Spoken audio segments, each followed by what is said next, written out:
Welcome, listeners. Welcome back to this deep dive. Today, we're stepping away from, the daily market chatter. Yeah, all the noise in the headlines. Exactly. We want to focus on something, well, much more fundamental. We really do. It's about understanding how wealth is actually created and how it moves around, especially over this next really critical decade ahead. Which brings us to the core question for today. Yeah, the big one.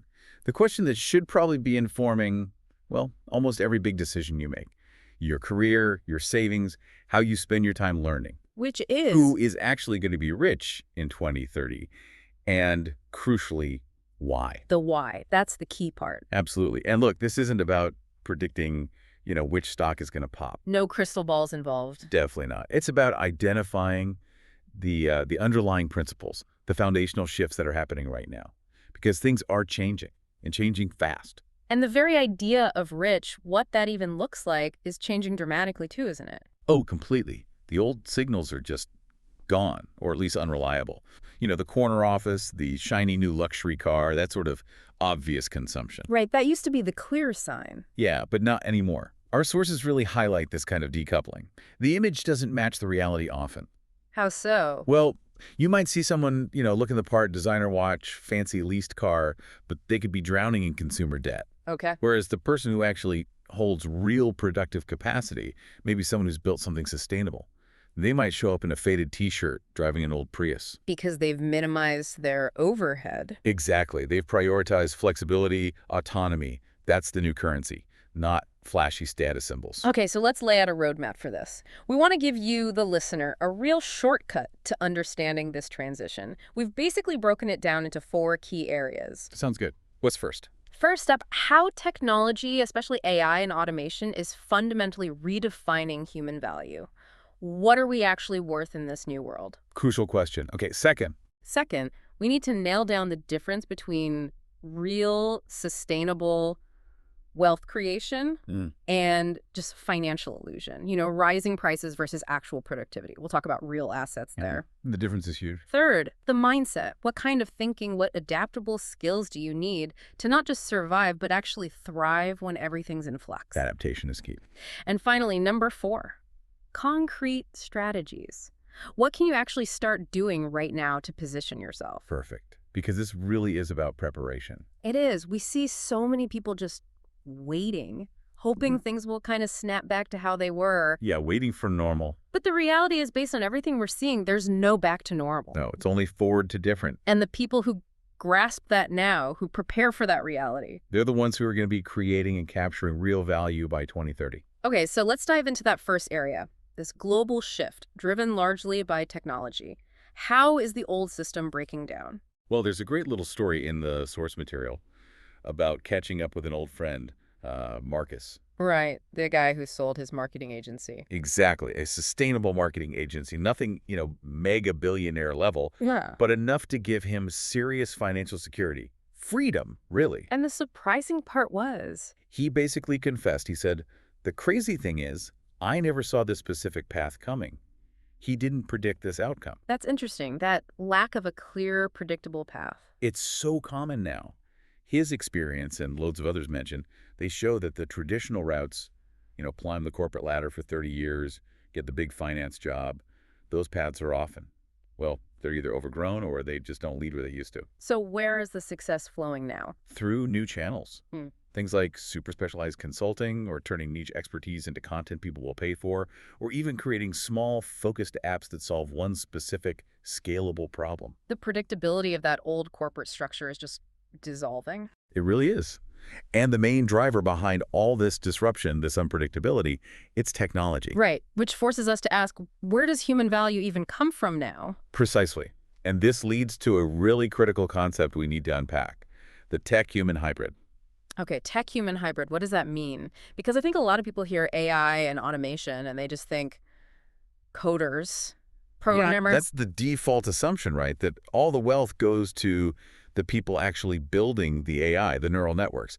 But that's way too narrow. So it's not just about building the tech. Not at all. What's really fascinating, and where the sources suggest the real wealth will accumulate in 2030, is with the people who successfully leverage AI and automation. not just build it. Okay, leverage it. Like the example of Emily, the accountant. Exactly like Emily. Her success wasn't because she suddenly learned Python or could explain deep learning. Her value was her deep understanding of regulatory stuff, compliance, client needs, the messy human side of things. So how did she use AI then, if she wasn't coding it? She became the perfect tech-human hybrid. She used AI tools to handle, say, 80% of the grunt work for hundreds of small businesses at once. Like data entry, tax forms. Yeah, invoice matching, basic compliance checks, the stuff AI is great at: computation, repetition. Okay, so the AI does the heavy lifting. But the remaining 20%, that's where her value exploded. That's where human judgment, strategy, and nuance come in. What kind of things fall into that 20%? Things the AI can't reliably do. Interpreting subtle shifts in regulations, navigating tricky client relationships, spotting where the AI might have missed something crucial, something legally risky. Ah, so she's the curator, the strategist, the quality control. All of the above. The wealth isn't flowing to the raw computation. It's flowing to the judgment applied to that computation. Rawr. Her skill in dealing with clients, her strategic financial advice that gets amplified massively by the machine. She becomes superhuman in terms of output. That's a huge shift in perspective. So if you're listening and maybe worried about automation replacing you, The breakthrough is seeing it as amplification, not just competition. find the parts of your job AI can handle, the low leverage stuff. And then double down on the things that require uniquely human insight, creativity, judgment, relationship building. That's where the value is migrating. Okay, that tech shift naturally leads us somewhere else, right? To a really fundamental economic point. It does. It forces us to confront a distinction that, frankly, most people get wrong, often with really bad consequences for their finances. And that is The difference between real wealth creation and just claims on wealth. Financial illusions. right. This is where we move from the tech itself to the underlying money mechanics. Why do people chase the wrong things? Because they see prices going up and they automatically think, great, I'm getting wealthier. They confuse price appreciation with actual sustainable growth in value. And that's dangerous. It can be incredibly dangerous. Look, every real sustainable return from a company, a stock, a piece of property has to come from a clear cause and effect. Something has to actually get more productive, more efficient, or more valuable in a fundamental way. Okay, give me an example of real growth. A company invents a genuinely better product, finds a way to cut production costs in half, expands into a new market successfully. That's real output, real efficiency gain. That's sustainable. Got it. And the illusion side. That's when prices rise across the board, maybe because interest rates were slashed to zero, or because central banks printed trillions of dollars, or because there's a speculative frenzy. So the price goes up, but the underlying productive value hasn't actually increased. Exactly. Nothing got fundamentally better or more efficient. It's just more money chasing the same amount of stuff, or financial engineering making leverage cheap. People see their stock portfolio or house price go up, and they feel richer. But their actual purchasing power might not be improving at all. Or it could even be falling relative to the things they actually need to buy. That's the crux of the confusion. It feels like a win when the number goes up on the statement, though. It's hard to see past that. Is there a historical parallel? Oh, absolutely. Think back to the 2008 housing crisis. House prices soared for years. People felt incredibly wealthy tapping into home equity. But was that because houses were suddenly being built twice as fast or providing radically better shelter? No. It was driven by easy credit, complex financial products expanding claims on wealth, not wealth itself. And when the easy credit stopped. Poof. The nominal wealth vanished because it wasn't anchored in real productivity. The claims were revealed to be empty. Which brings us straight to this idea of the fragility of money itself. The sources hammer this point. Money isn't wealth, it's just a claim on wealth. A promise. Yeah. And its value depends entirely on what you can actually get in exchange for it. And that value, it's under threat. Look around. Major economies are running huge, persistent deficits year after year. How do they finance that? Ultimately, by creating more money, more currency units. Yeah. But if the supply of money grows way faster than the supply of real goods and services, the stuff you actually want to buy, what happens to the value of each dollar, each euro, each pound? It goes down, dilution. Precisely. The long-term value of cash, of traditional bonds, anything that's just a paper claim denominated in that currency gets diluted. This is the melting ice cube idea you mentioned earlier. Exactly. Think of your savings held purely in cash or in a bond paying a fixed low interest rate. Okay. If the system is creating money faster than the economy is creating real value, That cash, that bond, it's like an ice cube sitting out in the sun. It looks like it's still there, but it's constantly losing its real purchasing power. It's melting. So what's melting fastest in this analogy? Cash is the obvious one. And fixed income investments where the yield doesn't even keep pace with inflation, let alone the deeper dilution. Basically, anything where your return depends solely on the promise of the currency itself. And what doesn't melt? What holds its shape? Assets that are inherently scarce, assets that are productive in their own right, things that can't just be created out of thin air by a government or a central bank. The implication here is huge for anyone trying to build or preserve wealth. It's fundamental. You cannot rely solely on these nominal claims, these paper promises, if you want enduring wealth. You have to own things that have intrinsic value, things that are difficult to create or destroy. It's almost like a defense mechanism. It is. It's a logical response. Yeah. If the entity issuing the currency is actively doing things that decrease its real value over time, you naturally look for alternatives that hold their value independently. So wealth measured just in dollars or pounds is fragile. But wealth rooted in tangible things, in productivity, in scarcity, that has a much better chance of enduring through these monetary cycles. Okay, that idea of enduring value, real utility, that leads us perfectly into the next section. Where are the actual opportunities if chasing financial bubbles is risky? Then the safest, most reliable bet is solving problems. Real problems.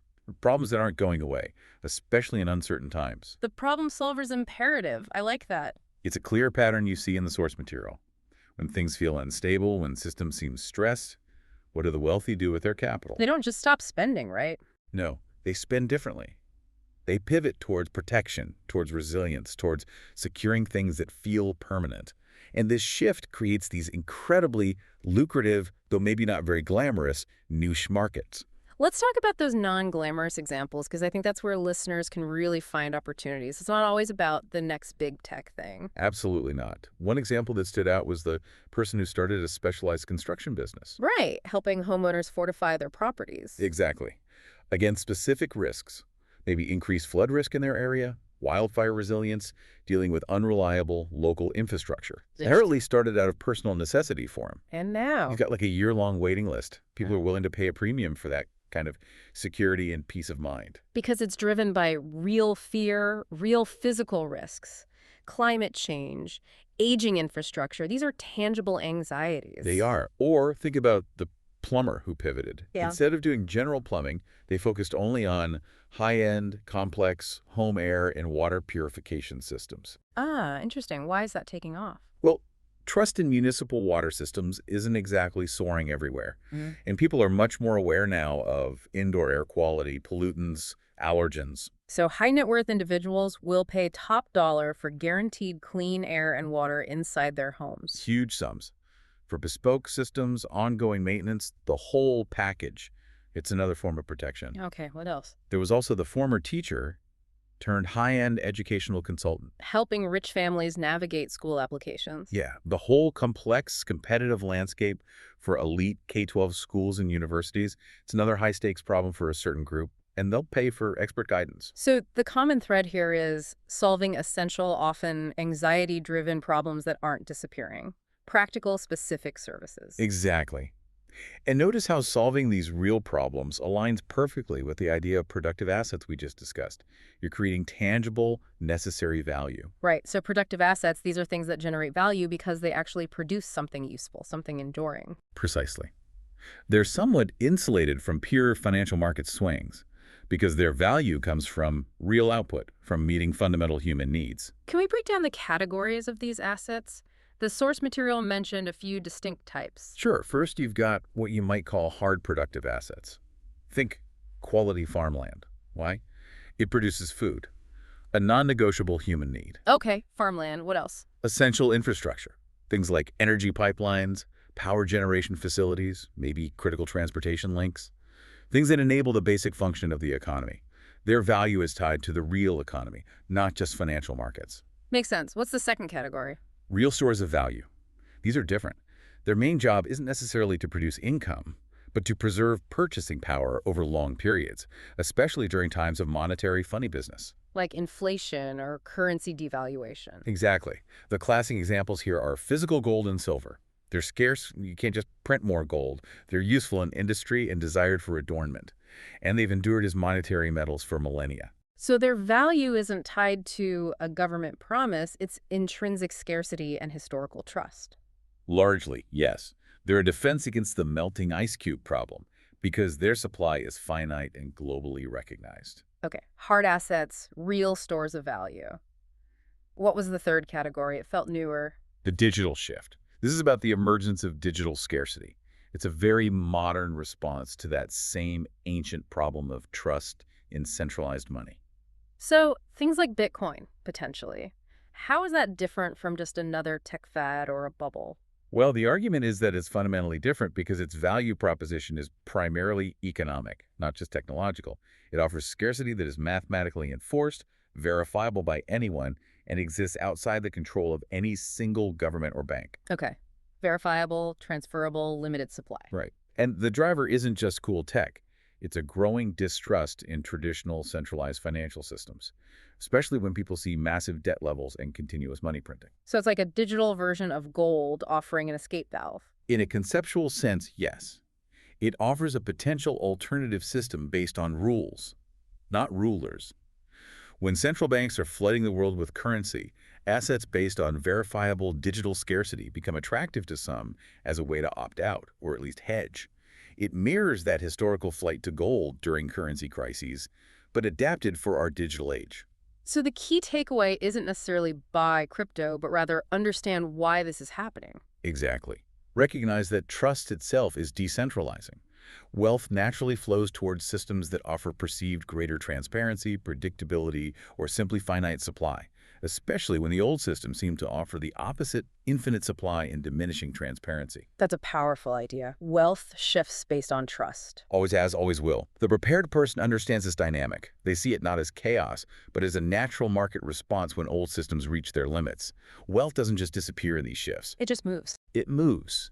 From assets built on potentially breakable promises to assets grounded in some form of reality, whether that's fertile land, a lump of gold, or perhaps verifiably scarce code. #tag section 3, the skills and mindset of the future. Okay, so we've talked tech, we've talked assets. Let's shift now to the human element. The skills, the mindset needed to navigate all this. Because you said earlier, the biggest disadvantage is that passive mindset, just waiting for normal to return. It really is. That's the fatal flaw in this environment. As we establish, it's only forward to different. So the number one skill isn't expertise in one specific narrow field anymore. What is it then? Radical adaptability. Yeah. The most successful people, the ones building real value, are investing more time and energy in building adaptable skills, meta skills you could call them, rather than just chasing a specific job title or relying on an old degree. Adaptable skills, meta skills. Can we make that more concrete? What are we actually talking about? We mentioned the tech-human hybrid. Right, so the skills need to complement that model. I'd highlight 3 high-leverage ones based on the sources. First, rapid tool integration. Meaning? The ability to quickly learn and master new software, especially AI and automation tools, and seamlessly weave them into how you already work. Yeah. Not just learn the tool, but integrate it effectively. Okay. Get up to speed fast with new tech. What's second? Cross-functional translation. This is huge in complex organizations. It's the ability to, speak the language of different departments, tech, finance, marketing, HR, and act as a bridge between them, breaking down silos. Being the connector.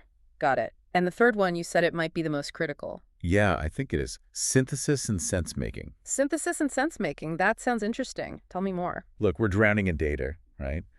The machines, the AI, they can process endless amounts of information, find correlations, but making sense of it all, taking those disparate, maybe even conflicting pieces of information and weaving them into a coherent strategy, a clear narrative, a wise decision that's uniquely human. So the AI does the analysis, the human does the synthesis, the judgment call. Precisely. It requires pattern recognition beyond just the data, critical thinking, understanding context, and maybe most importantly, prioritizing relationships and genuine trust. Yeah. You can't just rely on the resume anymore. So the human network, actual trust between people, becomes incredibly valuable again because AI can't replicate that. Exactly. Trust is the ultimate lubricant for commerce and collaboration. You can't automate genuine trust, which leads us directly to the mindset shift required. Okay, the mindset. Financial literacy needs to evolve. It really does. We have to move away from that short-term, emotional, reactive way of thinking about money and markets. You mean constantly asking, what's hot right now? What's going up next week? Like it's a casino. Yeah, that gambling mentality. The essential pivot is to discipline yourself to ask a different question. What is sustainably producing real value here? Understanding the why behind the return, not just chasing the return itself. It requires clarity of thought. When fear or greed takes over, your perspective just narrows instantly. You start confusing market noise, the daily ups and downs, with the real underlying signal of value creation. You chase the quick buck while maybe missing the slow erosion of your actual purchasing power. So pattern recognition is key here too, understanding cycles. Absolutely. If you understand the deep mechanics, you know that economies, markets, even personal growth, they all move in cycles. Overextension, euphoria, then correction, sometimes painful correction. Right, it's not a straight line up. Never is. The real winners aren't the ones who perfectly predict the timing of every turn. They're the ones who understand why these cycles happen and position themselves to ride them out or even benefit from them rather than being swept away. How do you develop that understanding? It comes from focus. Focusing on the fundamentals, on the drivers of outcomes, not just the outcomes themselves. Observing, reflecting, learning from history. And crucially, maintaining that logical grounding when everyone around you is either panicking or euphorically chasing a bubble. That clarity is the defense. So if that clarity, the logical approach, is the ultimate edge, how do you put that into practice? It sounds like it comes down to choosing preparation over trying to predict the future. That's the core psychological shift. It's huge. Most people operate on prediction. They try to guess interest rates, election outcomes, market direction. And then they bet the farm on that one prediction being right. Often, yeah. Or they structure their whole financial life assuming that one scenario plays out. It assumes a level of certainty that just doesn't exist. Oh. Preparation is the opposite. How so? Preparation accepts uncertainty as a given. It assumes you don't know exactly what's coming.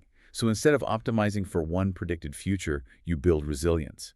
You structure things so you can withstand and ideally adapt to a range of possible futures. So in practical terms, preparation means diversification. Diversification is a big part of it, yes. Across different types of assets that behave differently in different conditions, across different time horizons, maybe even across different economic or geographic environments if possible.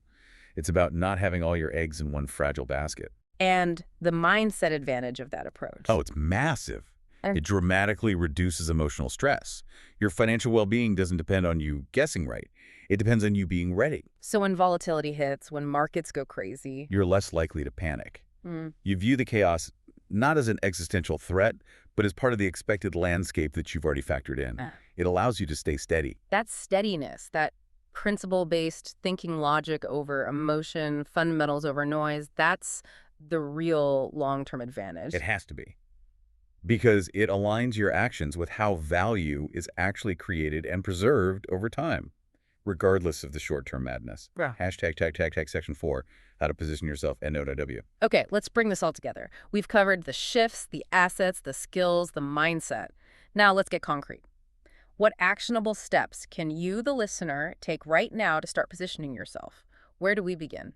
I think the most powerful starting point, and maybe a bit counterintuitive, comes from this idea of the new essentialists. The new essentialists. Okay, what's the core idea there? Traditional thinking about getting rich is all about maximizing the numerator, pushing income higher and higher, often at any cost to your time or health. Right, chase the bigger paycheck.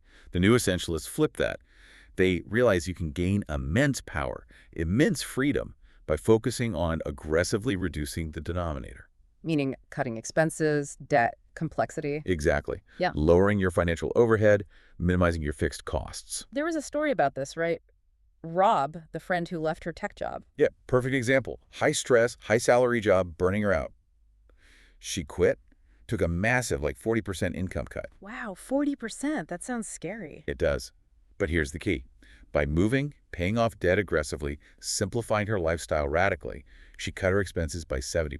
70%, so even with lower income. Her actual discretionary cash flow, her ability to save, probably went up, and her stress levels definitely went down. She basically bought back her time, her health, her autonomy. That's huge leverage. So the first actionable step is seriously audit your overhead. Absolutely. Reduce unnecessary financial drag. Why? Because flexibility is maybe the single most valuable asset in a world that's constantly changing. If you aren't chained to massive monthly payments, You have freedom. Freedom to pivot your career, take a calculated risk, adapt to whatever comes next without being forced by financial pressure. Precisely. Okay, so building on that foundation of flexibility, the next strategic move ties back to our discussion on money. Investing early and diversifying out of nominal wealth. Exactly. Take that understanding of monetary expansion, of deficits, of the melting ice cube, and apply it directly to how you allocate your capital. So when you see central banks printing money, governments running up debt, what should be the immediate thought process for your savings? The historical pattern is just undeniable.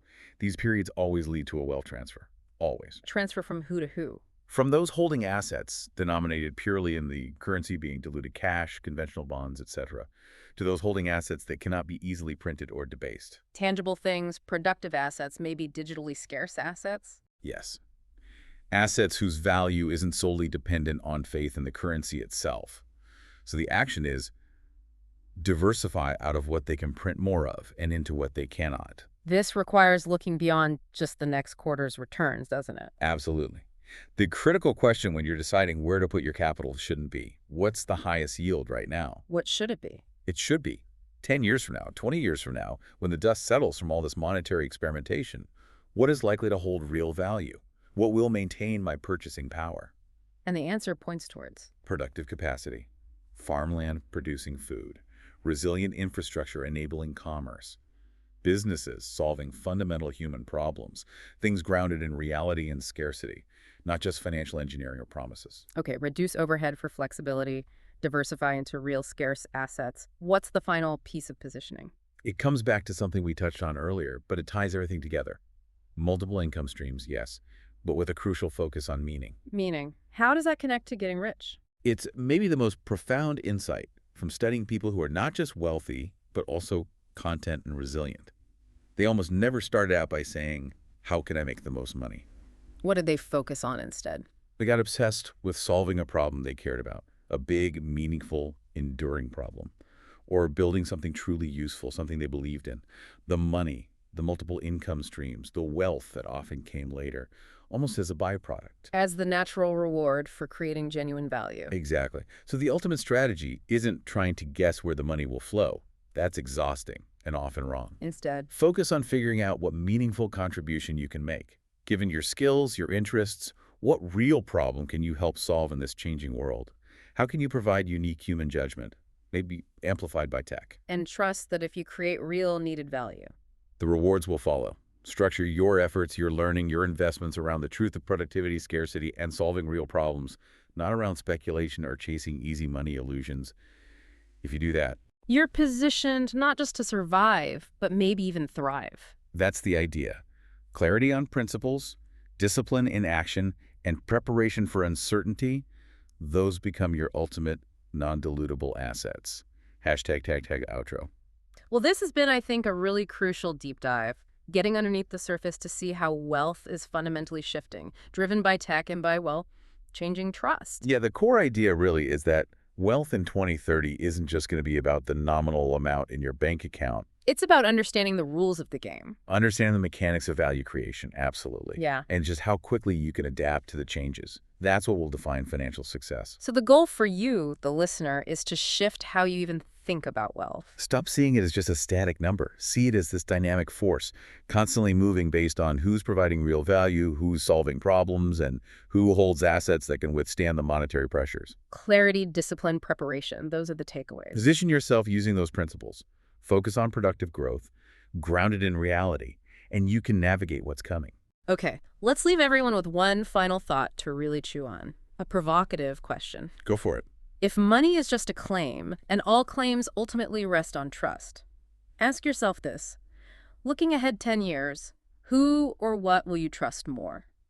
The potentially unlimited promises of governments and central banks dealing with massive debt, or the fixed, verifiable rules of things that are inherently scarce, whether physical or digital?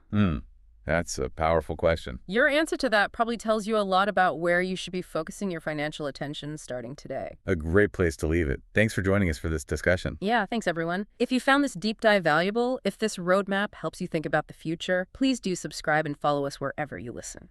Thanks for listening to Cashflow Lab, where we turn financial thinking into financial freedom.